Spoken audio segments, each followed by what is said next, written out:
E muita gente conhece uma pergunta clássica que pai ou mãe fazem para si mesmos quando estão diante de algo que consideram ser um descaminho dos filhos. Onde foi que eu errei? Tem um meu Deus também no final dessa frase. Onde foi que eu errei, meu Deus? Às vezes, já ouvi muito isso, principalmente de minha avó. Às vezes em tom de brincadeira, às vezes seriamente. Essa questão leva a acreditar que em alguma medida os pais são responsáveis por aquilo que os filhos se tornam. Mas até que ponto pais e mães são tão determinantes para os acertos de escolhas de caráter dos filhos? E o quanto a gente pode mesmo falar em culpa? Bom, sobre essa rebordosa, esse assunto aí a gente vai deixar por responsabilidade da nossa entrevistada de hoje, que é a psicopedagoga Iris de Sá. Bem-vinda ao Frequência Baiana, tudo bem? Tudo bem, obrigada. Iris, para começo de conversa, essa história de onde foi que eu errei, parece ter muito a ver com aquela pergunta, né? Do quanto uma pessoa é o que é por uma questão de essência, né? Tá lá nas entranhas dela ser aquilo, e o quanto tá a ver com o ambiente. Aí nesse ambiente eu acho que a gente podia colocar os pais também, né? Como é que você vê essa questão? A gente sempre toca numa reflexão que não existe um fator só que determina o desenvolvimento de uma personalidade. A gente não pode dizer que é só relacionado a fatores hereditários ou genéticos ou ambientais. O que a gente costuma trabalhar é fazer uma análise de todo o entorno da criança, né? Da criança e do adolescente, no sentido de que influências ele recebe do meio, como é percebido isso nele, porque também não é só a influência. Às vezes 2 pessoas recebem o mesmo tipo de influência, vamos supor, 2 irmãos, mas isso vai se processar diferente em um, diferente em outro. Aí tem a natureza da pessoa também, que tem a ver com os fatores mais endógenos, né? Que é o que está dentro da pessoa. Então nunca a gente pode dizer que foi isso apenas que determinou o desenvolvimento de uma atitude, de um procedimento em uma criança. Agora, um pai, uma mãe que está ali acompanhando isso, você pode de certa forma orientar, ou seja, ela tem esses fatores aí que você coloca, que ela traz, mas o pai e a mãe que está observando, está ali no dia a dia, vendo por onde ela está encaminhando, ele pode e consegue orientar e dizer, não, o caminho é aqui? Certamente que sim, porque se não fosse assim, né, eles não seriam educadores da criança, do filho. Pai e mãe são educadores, querendo ou não, né? Não são formados em educação, mas são educadores pela situação. Portanto, os pais podem interferir, devem, na verdade, assumir essa responsabilidade. Agora, lembrando que tem que ajudar a criança, ajudar na relação de educação, fazer com que ela reflita sobre as questões. Porque o que acontece muitas vezes é uma relação unilateral.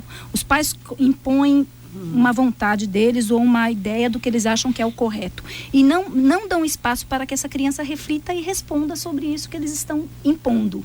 E a partir daí, muitas vezes a criança, principalmente o adolescente, começa a entrar em conflito, às vezes tem aquela fase da negação, que tudo que o pai e a mãe falam, eles fazem exatamente o inverso, mesmo concordando. Por que acontece esse fenômeno? Porque às vezes é justamente para entrar em confronto. Por isso é importante que não seja um monólogo. Quando os pais falem, ouçam também uma reflexão. Esse procedimento que eu acho que, pelo menos classicamente, a gente refere mais à adolescência, isso é aquela coisa da construção da identidade, de demarcar seu território? Isso. É super importante que os pais entendam que faz parte da construção da identidade esse confronto. Essa forma de ser diferente deles, de bater de frente com aquilo que eles estão falando. E hoje em dia, cada vez mais cedo. Uma criança pequena já faz isso porque ela já está inserida socialmente mais cedo. Hoje a criança vai para a escola muito cedo, então ela já tem um ambiente social que ela já pensa sobre ele, que ela já age sobre ele. Então, isso faz com que a criança também enfrente mais os pais desde cedo.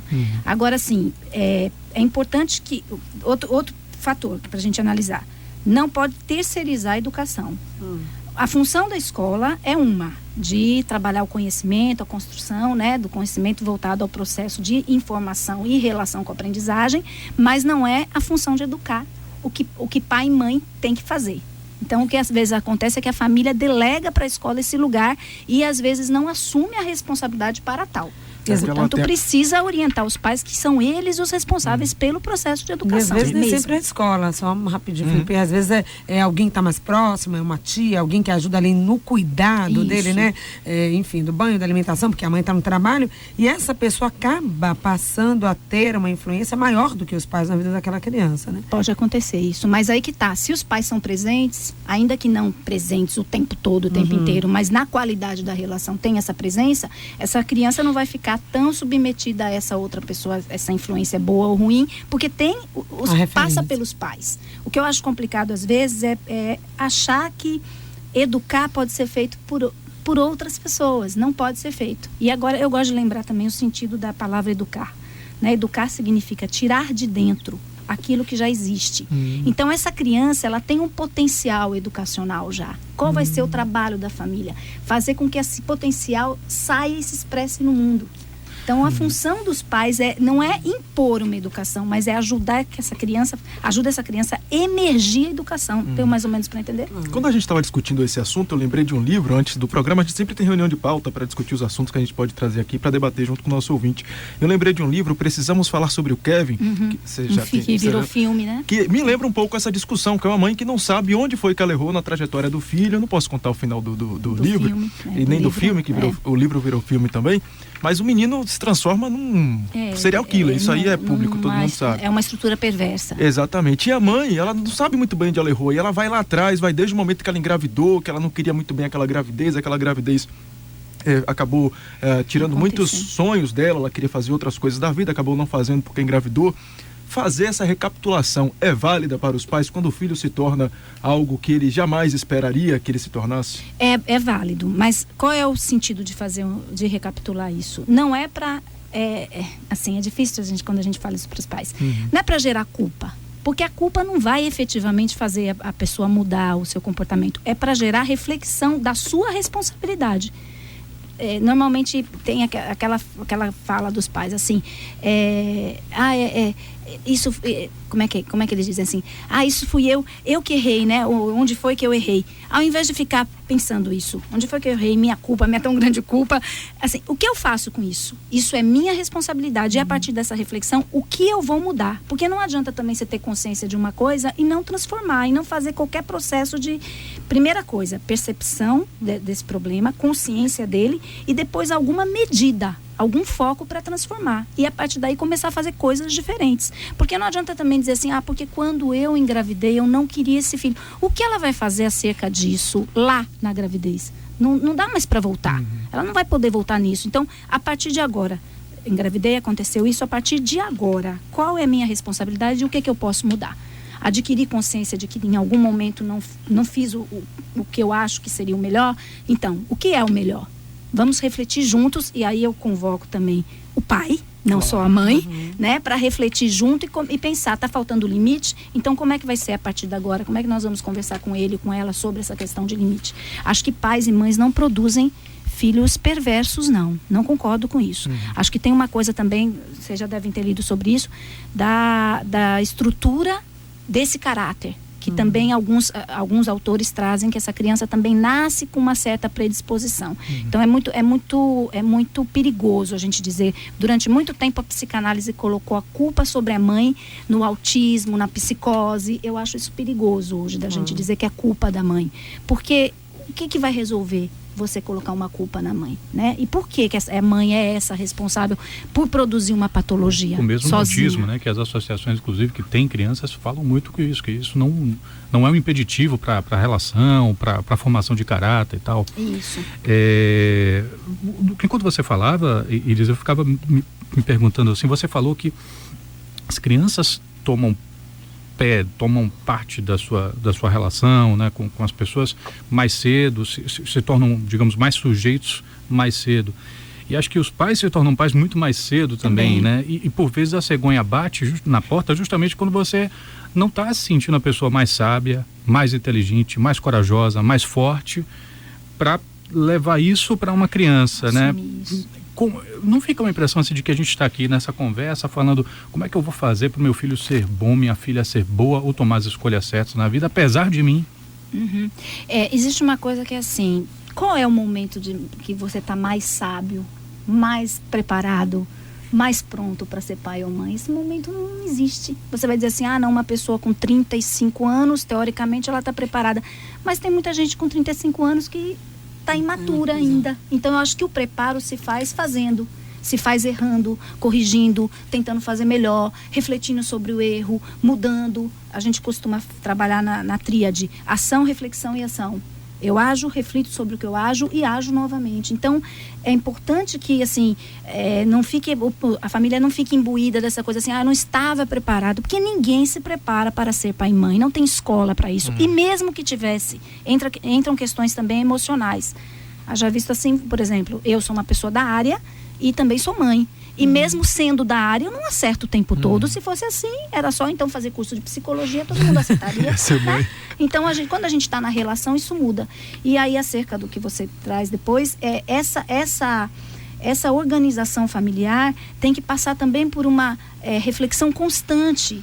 Não pode ser o tempo todo achando que, assim, eu estou fazendo, estou errando, mas o que eu vou mexer nessa estrutura familiar? E às vezes a família não quer mexer na estrutura familiar, que é muitas vezes mudar rotina. E uma coisa, Renato, muito importante, o exemplo.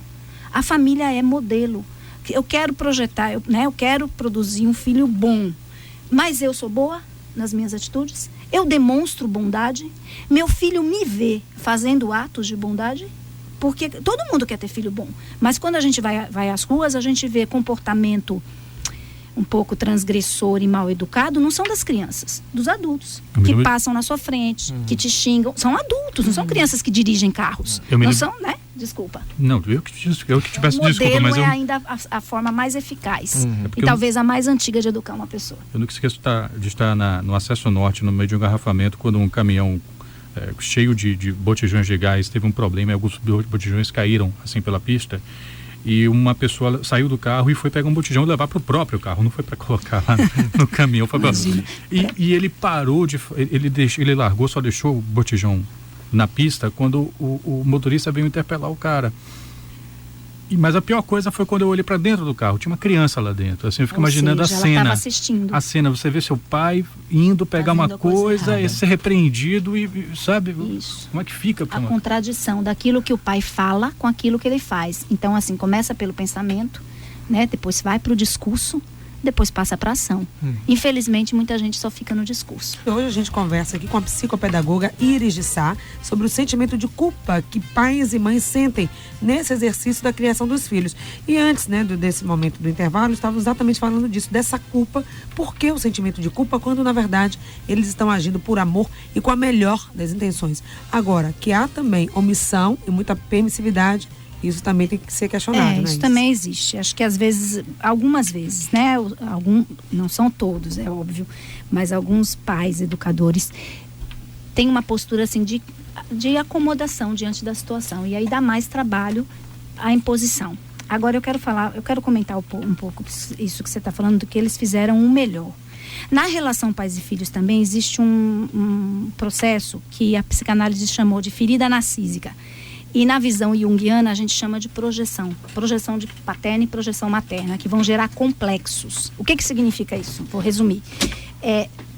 Quando você tem um filho, inconscientemente você projeta coisas que foram mal resolvidas em você, que não foram realizadas de alguma maneira na sua vida, porque não dá pra gente realizar tudo que deseja. Então, as ações que seriam de frustração, vamos dizer, nos adultos, são projetadas para os filhos, inconscientemente, né? A gente não sabe que projeta, não. E a gente fica esperando que haja uma resposta daquilo que foi mal resolvido pra gente. Então, por isso, assim, eu estou fazendo melhor, mas eu estou fazendo melhor na perspectiva de realizar quem? De que meu filho se realize ou que eu realize coisas que eu não realizei. Esse é o fenômeno da projeção. E aí, em alguns momentos, não sei se fica claro o que eu estou falando, em alguns momentos esse exercício é feito de forma inconsciente e é esperado da criança, é esperado dos pais que a criança dê uma resposta a essa projeção que foi feita. E aí, por isso que eles dizem, eu fiz isso por você, fiz aquilo, matriculei você nisso, fiz tudo que podia, e o que você está me dando em troca? Os pais usam essas frases. Aí vocês podem perguntar, poxa, mas não é pra gente dizer que eles também precisam ser um pouquinho gratos daquilo? Sim, mas não para dar em troca, porque escolha de ser pai e mãe foi feita pelos adultos. Então o filho não está devendo nada aos pais, porque eles fizeram um sacrifício para educar. Porque isso é papel de pai e mãe, educar. E aí eles querem esse retorno como se fosse uma coisa bancária algumas vezes. Eu dou e recebo em troca. E às vezes a criança não tem maturidade ainda para perceber essa troca. Muitas vezes na fase adulta que a gente vai pensar, poxa, como meu pai se sacrificou por mim. E a gente passa a valorizar muitas coisas que a gente não tinha consciência e condição de valorizar quando era pequeno. Portanto, o que os pais devem fazer é doar sem ter essa expectativa desse retorno do jeito que eles querem, já que eles acham que fizeram o melhor. Como de fato você tem razão, eles fizeram o melhor. Mas o que os filhos fazem desse melhor pode não ser o melhor que eles querem, porque eles projetaram para os filhos aquilo que eles achavam que era o que os filhos deveriam fazer para eles. Ficou muito confuso? Eu acho que tem um pouco a ver até com o que eu ia te perguntar, porque a gente estava falando aqui sobre esse sentimento de culpa, você estava falando sobre esse esforço, fazer o melhor possível para conseguir o melhor dos filhos. Esse melhor, esse pior, com perdão da obviedade, eles partem por uma subjetivação, né? Tipo assim, o que é melhor para mim pode ser melhor para o meu filho, e às vezes meu filho pode chegar e tomar decisões que vão bater de frente com aquilo que eu entendo, que é até do meu sistema de crenças. Então, assim, onde foi que eu errei? Na minha avaliação, no meu sistema de crenças, meu filho pode não, ou minha filha pode não ter aquele mesmo sistema. Isso, normalmente não tem, porque a gente tem que pensar que uma geração, qual é a função arquetípica da geração? Superar a geração anterior. Porque senão não faz sentido. Para que mesmo a gente tem filho? A gente tem filho numa instância para uma realização pessoal, para perpetuação da espécie e para melhorar a raça humana. Essa é a leitura que eu tenho, até eu tenho uma coisa espiritual nisso, mas assim, nada ligado a uma religião. É para que a gente possa evoluir como ser humano. E aí o que acontece, esse ser que está vindo, ele vai colocar em xeque coisas que para essa geração são diferentes da geração passada. Então a gente não pode estagnar na geração que a gente foi criado. A gente tem que tentar fazer um exercício de interdependência, que é a referência que a gente teve dos nossos pais, que também nós achávamos caretas em algum momento, e a referência que os nossos filhos têm de nós, que também em algum momento eles vão querer fazer uma transposição, uma transgressão dessa referência, para poder marcar que é uma geração que está evoluindo. Só que nem sempre a evolução, isso acontece em biologia também, em toda a ciência acontece isso, nem sempre a evolução é só caminho que dá bons efeitos. Às vezes a evolução tem uma aparência de que foi uma coisa errada, de que saiu torto, mas depois tem um ajuste que a própria natureza faz. Isso acontece na questão das próprias espécies. O processo evolutivo nem sempre, na maioria das vezes, ele não é linear, ele não é certinho. Por que a evolução humana seria certinha? Tem um ouvinte participando aqui, a Michele Borges, ela tem 32 anos, é jornalista, ela se identifica assim, deve ser importante para compreender a pergunta dela, 32 anos, ela diz que apanhou muito porque aprontava e hoje vê os filhos baterem nos pais conhecidos e os pais me perguntam por que até hoje peço a bênção aos meus pais. Ela pergunta se você acha que as leis atuais de proteção à criança e adolescente atrapalham a educação atual. Não, eu não acho que as leis atuais atrapalham a educação atual, porque a educação é um crivo dos pais, é uma escolha dos pais. Por exemplo, vamos pensar na questão da censura. Não existe uma censura hoje que impeça um adolescente de entrar num filme. Quem faz a censura? Os pais. Então, acho que a lei, o que é lei? A lei vem dentro de casa. Então, se ela dava bênção ou se ela apanhava, é porque era assim que os pais entendiam que podiam educar. Hoje os pais refletem sobre a educação, muito mais, e por isso procuram ajuda em consultórios, procuram aconselhamento para poder educar. Então as coisas mudaram, mas não vão ser as leis que vão dizer, você não pode bater no seu filho. Você tem que se imbuir do sentido daquele processo de educar. Porque os nossos pais talvez não refletissem tanto sobre esse processo educacional. Não tinha muita discussão. Talvez um programa como esse não existisse, porque não existiria, porque os pais, não existiu, desculpa, né? Essa é a concordância mais correta. Porque os pais, eu educo assim, pronto, ninguém vai se meter na minha educação. Com o advento da psicologia, isso mudou e as pessoas passaram a pensar sobre o ato de educar. E aí, por isso, às vezes eu concordo com ela que algumas vezes ficam reféns dos filhos.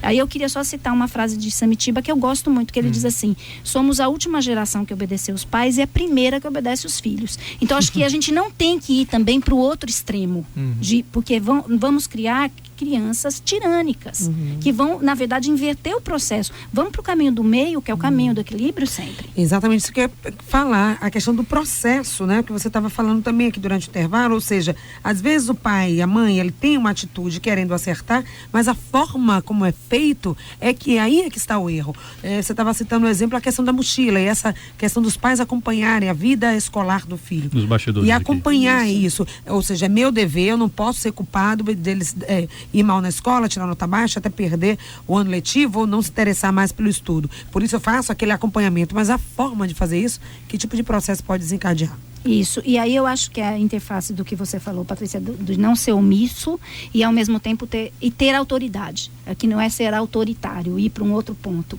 Existe uma coisa que é o respeito ao filho, mesmo o filho estando submetido a você em várias questões, porque não sabe como, né, o funcionamento do mundo, como se dá ainda, mas você precisa também respeitar esse filho. Você não pode invadir simplesmente porque você é pai. E aí, se você quer a confiança do filho, você também tem que mostrar para ele que você é uma pessoa que ele pode confiar. Assim ele vai confiar em você. Por que é só de um lado? Então você não me conta as coisas, mas você vai lá e não pergunta as coisas, você mexe nas coisas dele. Então não é por aí que você vai conseguir a confiança. E uma coisa importante sobre essa palavra acompanhamento que você falou. Quem acompanha, quando a gente cobra de uma pessoa, você já fez aquilo? Você já fez o que eu te pedi? Você já fez o que eu te mandei? Quando a gente não acompanha. Quando a gente acompanha, a gente não precisa dizer como você foi na prova, hoje você estudou, porque a gente está acompanhando. Quem acompanha não precisa cobrar dessa forma. Quem cobra assim é porque de fato não acompanha. O acompanhamento faz com que a gente seja coadjuvante. Então, não precisa sentar para estudar necessariamente com o filho, mas se você sabe que ele tem a prova e você delegou para ele aquela função, depois você vai perguntar se ele executou. Agora, se você fica toda hora cobrando, como foi hoje, quer dizer, tem uma coisa às vezes que não é, que isso não está trazendo o acompanhamento, está trazendo muito mais uma fiscalização do que acompanhamento. Fiscalizar não é acompanhar. Você tem que fiscalizar para saber se ele está fazendo, mas com esse respaldo de quem acompanha. Deu para entender o que eu estou falando? É bem diferente, isso vai desencadear processos diferentes também, que o filho vai se sentir mais acolhido. Agora, dá trabalho tudo isso, né? Talvez esse seja o grande desafio dos pais na correria, no trabalho, nas questões pessoais que os pais hoje estão desenvolvendo e também fazer essa educação da forma como deve ser feito. Dá trabalho, né? Ou seja, dá pano pra manga. Então dá uma dica aí, Inês. Agora tem que ser aquela dica de rádio, dica de 30 segundos. Tá bom, terminar 30 segundos. Então, assim, como educar o filho em 30 segundos. Pense sempre sobre o que você está fazendo, reflita, não tenha medo de recomeçar. Dialogue com pessoas também sobre o que você está fazendo e escute opiniões, discuta e tente fazer novamente da melhor forma possível, sempre tentando acertar. Acho que é isso. Sem culpa. Iris de Sá, psicopedagoga, muito obrigada pela participação aqui. Eu que agradeço.